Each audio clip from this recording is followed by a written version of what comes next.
오늘 우리에게 주시는 살아계신 하나님의 말씀, 사무엘하 제15장 1절에서 12절까지 말씀입니다. 이 말씀을 한 절씩 교독하겠습니다.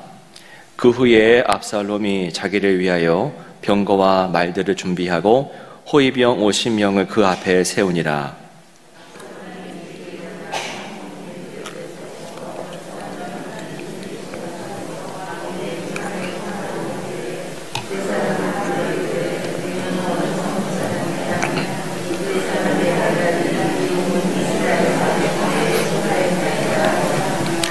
압살롬이 그에게 이르기를 보라, 내 일이 옳고 바르다마는 내 송사를 들을 사람을 왕께서 세우지 아니하셨다 하고,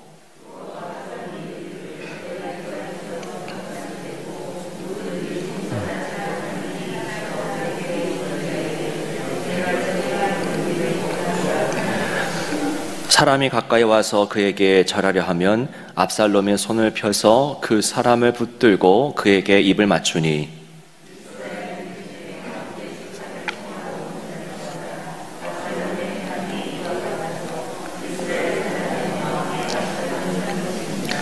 사 년 만에 압살롬이 왕께 아뢰되 내가 여호와께 서원한 것이 있사오니 청하건대 내가 헤브론에 가서 그 서원을 이루게 하소서.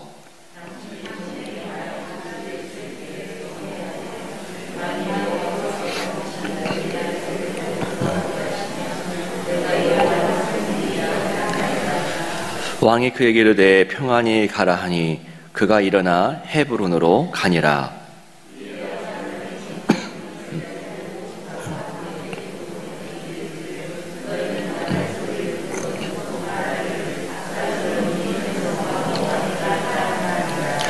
그때 청함을 받은 200명이 압살롬과 함께 예루살렘에서부터 헤브론으로 내려갔으니 그들은 압살롬이 꾸민 그 모든 일을 알지 못하고 그저 따라가기만 한 사람들이라.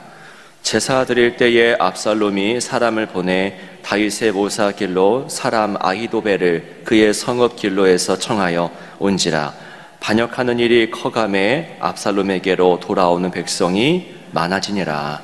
아멘. 네, 급격하게 기온이 떨어집니다.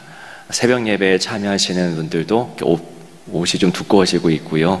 우리 가정에서도 예배 드리신 분들도 좀 이렇게 두툼하게 입고 하시지 않을까 싶은데, 네, 몸과 영혼의 건강을 주님께서 책임져 주시고 또 힘있게 해주시기를 축복합니다. 다윗이 압살롬을 그 술에서 돌아오게 한 이후, 그 이후에도 2년이 지나도록 다윗은 압살롬을 만나지 않고 있습니다. 이에 마음이 불편해진 압살롬은 왕을 만나기 위해서 수단과 방법을 가리지 않았죠. 어제 본문에서 다윗과 압살롬이 만나는 것을 우리가 보았는데요. 자연스러운 만남은 아니었습니다. 그러니까 순적하게 자연스럽게 만났던 그런 기분 좋고 또 복된 만남은 아니었고, 압살롬이 거의 억지로 요압의 밭을 태우면서까지 자기의 어떤 마음을 드러내면서 그리고 그렇게 어렵게 가까스로 이루어진 그런 만남으로 묘사가 됩니다. 자, 압살롬이 다윗을 만난 이후에 펼쳐지는 사건들이 오늘 본문에 기록되어 있죠. 자, 압살롬이 어떤 일을 계획하고 또 실행하는지 여러분 읽어서 좀 아시겠습니다만, 우리 1절을 보시면 1절에서 압살롬은 이제 자기를 위해서 일하기 시작합니다. 자기를 위해서, 다윗을 위해서 한 것도 아니고 하나님의 나라를 위해서도 아니고 이스라엘 나라를 위해서 한 것도 아닙니다. 압살롬은 자기를 위하여 병거와 말들을 준비합니다. 그리고 호위병 50명을 또한 세웁니다. 왕도 아닌데 마치 왕인 것처럼 행동하기 시작하는 것이죠. 자, 2절부터 6절까지 말씀을 보시면 이 압살롬이 좀 더 노골적으로 참 영악하게 행동하는 것을 봅니다. 여러분, 어디나, 세상 어디나 또 언제 어디서나 힘겨운 사람들, 또 삶이 고달픈 사람들이 있고요. 항상 그들은 가장 마음이 연약한 상태입니다. 그래서 누구의 마음을 사기가 쉽겠습니까? 네, 힘겨운 사람들의 마음을 사기 쉬운 겁니다. 이 점을 영악했던 압살롬도 너무나 잘 파악합니다. 그리고 그곳을 공략하죠. 백성들이 왕에게 재판을 청하러 나옵니다. 자기 힘든 문제를 들고 나오는데 그때 그들을 붙잡고 선동하기 시작합니다. 자, 어디 사람이냐 묻죠. 관심을 보여요. 그리고 왕이 당신을 위해서, 상황을 돕기 위해서 사람을 세우지 않았다. 그러니까 왕을 세우지 않았는데 내가 그 역할을 해주겠다. 누구의 마음을 사는 겁니까? 힘겨운 사람들의 마음을 사는 겁니다. 자, 오늘 말씀 6절에 보시면 이스라엘 무리 중에 왕께 재판을 청하러 오는 자들마다 압살롬의 행함이 이와 같아서 이스라엘 사람의 마음을 압살롬이 훔치니라. 네, 마음을 훔쳤다라고 합니다. 자, 그들의 마음이 좀 하나님의 섭리 가운데 이게 다윗에게 처음에 백성들의 마음이 이렇게 쏠렸던 것처럼 건강한 마음이 이 압살롬에게 향했던 것이 아니라 그들의 마음을 정치적인 어떤 영악한 행동으로 그들의 마음을 훔쳤다라고 기록하고 있죠. 이렇게 몇 년을 보낸 겁니까? 4년입니다. 여러분, 이렇게 힘겨운 사람들에게 친절하게 또 나이스하게 또 그들에게 긍휼의 모습을 보이면서 4년을 보냈으니 나라의 분위기가 어떻게 됐겠습니까? 당연히 압살롬에게로 쏠렸겠죠. 4년간 백성의 마음을 훔치고 또 훔쳤던 것입니다. 자, 어느 정도 발판이 마련되었다, 어느 정도 내가 입지를 굳혔다라고 했던 이 압살롬은 이제 더 과감하게 행동하기 시작하죠. 여러분, 백성의 마음을 훔치는 것이 여러분 궁극적인 그들의 삶을 도와주는 것이 궁극적인 압살롬의 목적은 아니었죠. 그가 훔치고자 했던 것은 여러분 다름 아닌 왕의 자리였습니다. 자, 그래서 그는 어디로 갑니까? 헤브론으로 향합니다. 4년 동안 잘 심어놓은 다음에 이 정도면 뭔가 좀 해볼 수 있겠다 싶었던 압살롬은 이제 헤브론으로 가서 반역을 할 그런 계획을 세우죠. 이 말씀 속에서 우리는 압살롬에게서 두 가지 오점을 발견하는데요. 첫 번째는 압살롬은 하나님에게 관심이 없습니다. 하나님께 관심이 없다 보니까 온통 자기밖에 모릅니다. 더 쉽게 말하면 하나님의 섭리, 하나님 이 땅에서 뭘 이루시려고 하느냐, 하나님의 관점에 대한 이해도 없고 관심도 없고 사랑도 없습니다. 압살롬은 하나님께서 기름을 부어서 세우신 왕을 반역하려고 그러죠. 이전에 다윗의 모습을 보십시오. 자기에게 심심하면 창을 던졌던 사울 왕에게 이 다윗은 해를 끼치지 않습니다. 왜냐하면 하나님의 섭리를 잘 이해했고 존중했기 때문입니다. 나에게 창을 던져도 이 사람은 하나님께 쓰임받는 사람이라고 하는 그런 인식이 있었기 때문에 기회가 있어도 사울을 제키지 않죠. 하지만 이 압살롬은 너무 쉽게 행동합니다. 하나님이 이 다윗을 통해서 이루시고자 하는 일에 대한 어떠한 이해도 없고 관심도 없기 때문입니다. 여러분, 우리가 언제 무모한 행동을 할까요? 언제 겉으로는 나이스하게 하지만 언제 속으로는 정말 썩어 문드러지는 그런 상태에 처하게 될까요? 하나님의 큰 그림을 보지 못할 때입니다. 하나님이 왜 이 나라를 세우셨고 이 교회를 세우셨고 왜 나를 이 자리에 세웠는지에 대한 하나님의 큰 섭리와 계획을 알지 못하면, 하나님 의도를 우리가 헤아리지 못하면 우리는 이렇게 무모한 행동을 하게 된다는 겁니다. 자, 역사의 주인은 하나님이시죠. 그렇다면 우리는 당연히 삶을 살아갈 때, 누군가를 만날 때, 어떤 사역을 감당할 때에 언제나 하나님의 자리를 마련해야 됩니다. 무슨 말이냐면 항상 묵상의 자리, 기도의 자리를 마련해야 된다는 겁니다. 꼭 새벽에만 하라는 것은 아니고요. 매 순간 무릎 꿇고 말씀을 토대로 이 상황을 해석하는, 바라보는 그런 모습이 이루어져야 됩니다. 우리 마음의 중심에 하나님을 모셔야 되죠. 하나님께 선택권을 드려야 되고요. 늘 하나님의 음성을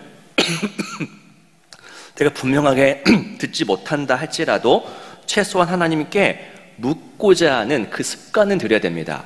늘 우리가 하나님의 음성을 명확하게 듣지는 못할 수 있겠죠. 그러나 최소한 하나님, 제가 잘 파악한다 하지 못한다 할지라도 이 순간 제가 한번 무릎을 꿇겠습니다. 말씀을 통해서 내 삶을 한번 돌아보겠습니다라고 하는 그 모습만큼은 보여야 된다는 겁니다. 그게 우리 마음의 중심에 하나님을 모시는 일이에요. 누가 언제나 늘 하나님의 음성을 명확하게 듣겠습니까? 그렇지 않습니다. 하나님은 늘 그렇게 행동하지도 않을 것입니다. 언제는 또 또렷하게 말씀하시지만은 언제는 또 희미하게 나타날 수도 있습니다. 우리에게 주어지는 사명은 무엇이냐면, 그러나 주님, 어떻게 말씀한다 할지라도 제가 일단은 무릎을 꿇고 주의 이름을 부르짖겠습니다 라고 하는 그런 모습을 갖추는 것이죠. 압살롬은 이런 모습이 전혀 없다는 겁니다. 하나님이 세웠어도 그게 관심의 대상이 아닙니다.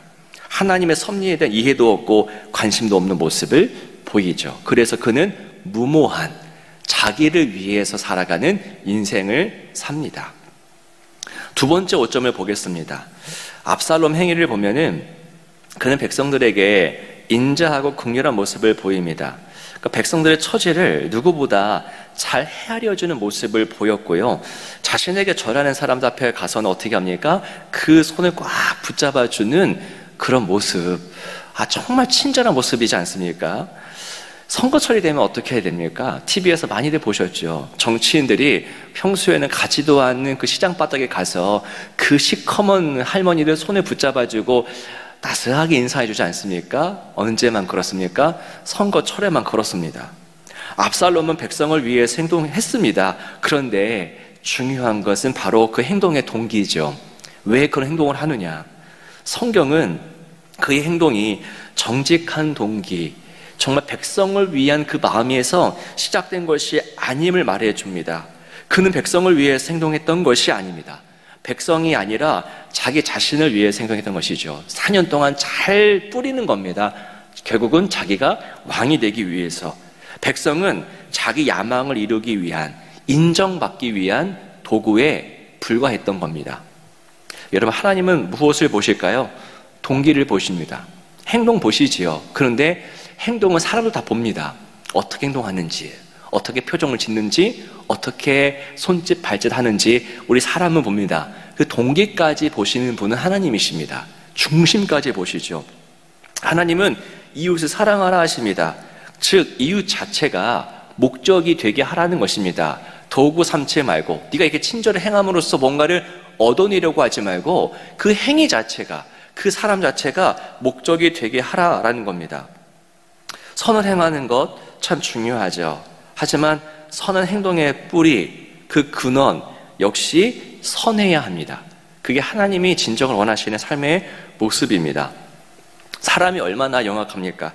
사람은 악한 의도를 가지고 얼마든지 선한 모습을 보일 수 있는 존재입니다. 아마 세상의 모든 피조물 가운데 이런 피조물은 유일할걸요. 사람이 겉은 악하지만 속은 악하지만 겉으로는 그럴듯한 모습을 보입니다. 압살롬이 이 사실을 한 번 더 증명해 주죠. 속은 온통 자기 생각뿐인데 겉으로는 백성들을 위하는 척 합니다.